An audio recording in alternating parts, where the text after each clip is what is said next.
Here's some of these directionals again. We went through them last week. They were a little bit different. These are more Kapahaka centered, Kapahaka focused. Kia rite, and beautiful how it's done right at the very beginning at any Kapahaka gathering or competition, or, you know, when they're all standing there and smiling and everything, and then all of a sudden this command comes up, Kia rite, kia rite, and that's like attention. Everybody gets ready. Hope. So after the attention, usually hope, and the hands go up on the hips. You saw that in those young girls in the front there, or in that small group in Toia Mai. They had their hands on their hips. That's always where Kapahaka starts, usually, if it's a waiata āringa. If you know, a waiata āringa is an action song where the hands are used. More te, they are more relaxed and they have their hands down by their side, which is hiraro. Hands drop down to your side. That's when they're doing a lament, or more te, or whakatauki, or tau parapara, or any of those sort of laments. The hands are generally down by their sides. Kia mau, again, be ready, or hold. So stop talking to the person next to you. Stop smiling to the person next to you and elbowing them. This is serious. Now you need to really, truly get ready. And kia wiri is try to do a wiri with your hands. It's like a shiver. If you were suffering from hypothermia, perhaps as a description, yes, that's called a wiri. And we do it all the time. Even when you're not doing kapahaka, you'll find that if there's a group of people standing behind a speaker at some very auspicious gathering or something like that, you see there's an automatic, they automatically do it. They stand there and then all of a sudden their hands are down by their side, but they start to wiri because they're getting ready. They're getting ready to pump out that waiata for that speaker. They're ready to give a message through that waiata. The waiata often will, that supporting the speaker will often be something that's relevant in kapahaka, relevant to their whakapapa, relevant to their pepeha, relevant to their maunga, relevant to a social justice issue, relevant to whatever the kaupapa is in that gathering. The group that are getting ready to do the waiata for the speaker, they've already started to wiri and get ready. Kia wiri, and you hear that command all the time. Takahi or takahia. Really, takahi is to trample. So takahi is used in a context often when people trample on you. And by that I mean they insult you, they offend you, they take away your mana. So takahi means to trample, and we often use it in our context about when somebody tramples on your mana, tramples on you and they offend you. So in this case, it's still that action of stamping or trampling, but it's the physical rather than the wairua getting bruised through you know, takahi te mana. And it happens. It happens. So takahia is when they start, you saw the girls start to swing and their feet started to lift in time with the music. It's a takahia. It varies from group to group. It varies from region to region. Rohe to rohe. Down in the East Coast, they've got a beautiful. They are drawn to a 3 What's the proper explanation for that? It's a 1, 2, 3, 1, 2, 3. You heard Kahu talk about it last week. It's a Ngāti Porou beautiful character in their kapahaka. So they are quite deliberate in their 1, 2, 3, 1, 2, 3. Whereas most other kapahakas is 1, 2, 3, 4, 1, or 1, 2, 1, 2. So it's quite a different stance, but that's what takahi is that foot moving. We're not allowed to just stand there. Everything must move. And you heard Kahu say last week about the whole body talks. It's not just the hands. It's not just the words. The whole body talks. It's beautiful. It's beautiful when you give your message, when you tell your story with your whole body. Ringa ringa pakia, that's when your hands are hitting the front of your thighs. And you see it with men doing the haka. So they start out by hitting their thighs really hard. And it's a way of, bringing to attention if they're greeting people. Look at me. I've got a message for you. Do you come as an enemy or do you come as a friend? Ringa ringa pakia. And it's rhythmic. It's usually rhythmic. Wai wai takahia, that's that foot, the foot stamping in that sense. So ringa ringa pakia, wai wai takahia, they're two commands that go together in kapahaka, and they go with the music, whatever the rhythm is. Neke neke here, move either to the right or to the left. Maui is to the right, and matau is to the left. You've heard neke neke, or you've heard kanuku no ku kaneke neke, kanuku no ku kaneke neke, titiro kinga wai o tokero e hora nei mehe pipi, wharauro a kitu a takoto te pai, takoto te pai. We've learnt that in Tahamari. That's the anyone want to unmute themselves and tell me what that is?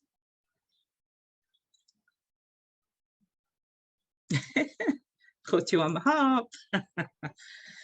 That was the Ngāpuhi response to the gospel arriving in Orihi in 1814 from Luke.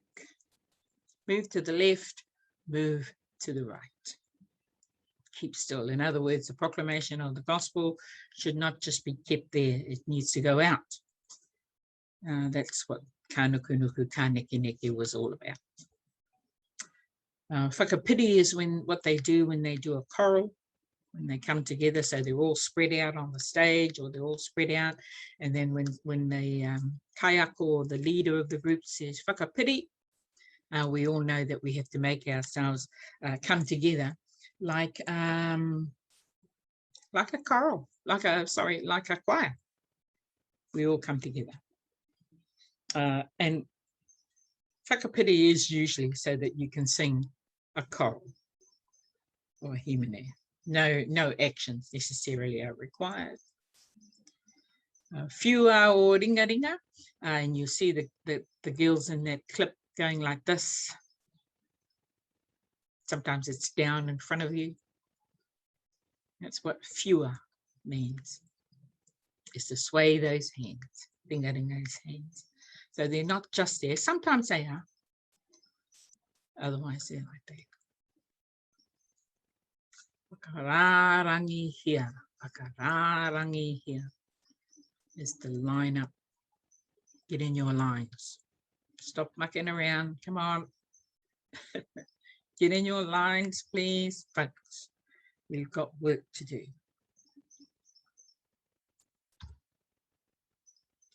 Anō is probably, it's a good expression, particularly when someone is teaching or, enabling or trying to help somebody understand something, get them to do it again. Anō. And so, if you're practicing in front of the mirror, doing your te reo or your mihi or your whai kōrero, look at yourself and go, anō, and do it again. Lovely command, anō. It's an encouraging one. It can be, you know, a bit of a bossy one, but usually it's to encourage. Ka kaha, you already know that, be strong, come on. And I kind of like to use it as more of a gentle, I use it in a gentle way. Kia kaha, kōrero mai, we went over that last week. Kōrero mai, kia kaha, kia kaha. You know, come on, you can do this, you can do this. Taringa whakarongo, listen up. Taringa is ear. And you certainly don't want your parents coming over and pulling on it, although I don't think you're allowed to do that in 2021, but you certainly were when I was a child. And if you weren't listening, yes, you were pulled by the ear. Am I any worse for it? Heck no. On the contrary, I'm for the better for it. Listen up. Kaore. That's something you hopefully won't have said to you. Don't. Kaore. It's usually said quietly. It's not loud. It's a quiet, you know, kaore. And it hurts a little bit if you're having that said to you, because they're telling you don't do that. Stop it. And you think that you might be doing good, but actually you're not. And of course it's followed up by that turi turi. You don't want that said to you either. Particularly on a one-on-one. In a big group, okay, yeah, we're talking to the girl in the front row and the third row and we're all in little groups. Yeah, you want the kaioka to bring everybody. If they don't say kia rite, or if they don't say kia mau, then, and nobody's taking any notice, then this is likely to be the next command. Turi turi, be quiet. Kaua kata kata. I think I told you last week that we like to laugh at ourselves. We do it often, even when the person is not necessarily, some people might view it as, well, that's not very nice to laugh at that person who's just kind of, you know, tripped over that little stone on the pathway. It's not very nice to laugh at that person, but we do. We laugh and go, oh, we, you know, we start to laugh. And then this person might go, turi turi, you know, telling you, be quiet. You know, that was a rock. And you go, no, it was just a little pebble, you know, watch where you're going, that type of thing. So, kaua kata kata means don't laugh at me. But it's in a nice way. It's in a cheeky way. And yeah, we have to use it a lot.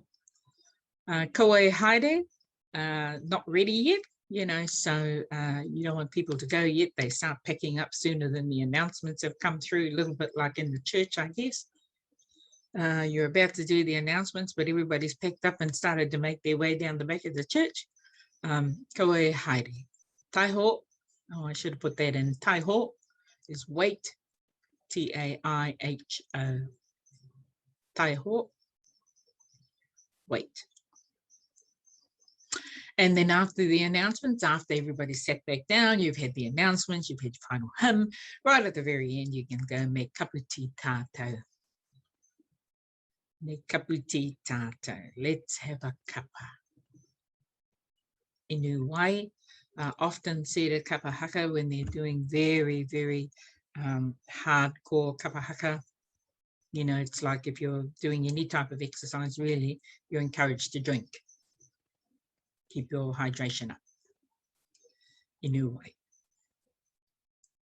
Kia horo. Again, that could be said in a grumpy way or in a kind way, depending on how obedient you are. And kia oma. To run. You know, you better run. If they're laughing at you and you don't really like it, then you can warn them and say, you better get running. Run. Otherwise, if I catch you, look out. So there's some directionals. They're just lovely. They're warm. They're insightful, and they're just a couple of words that you can pick up. And if you said that out of the blue in your context in a conversation with a Māori person, they'd be quite surprised if you said to them, you know, anō, because you didn't quite understand what they were saying, or you wanted some clarity. If you said that, gosh, I tell you what, they'd be blown away. And use it, because it's not wrong. It's okay to use it.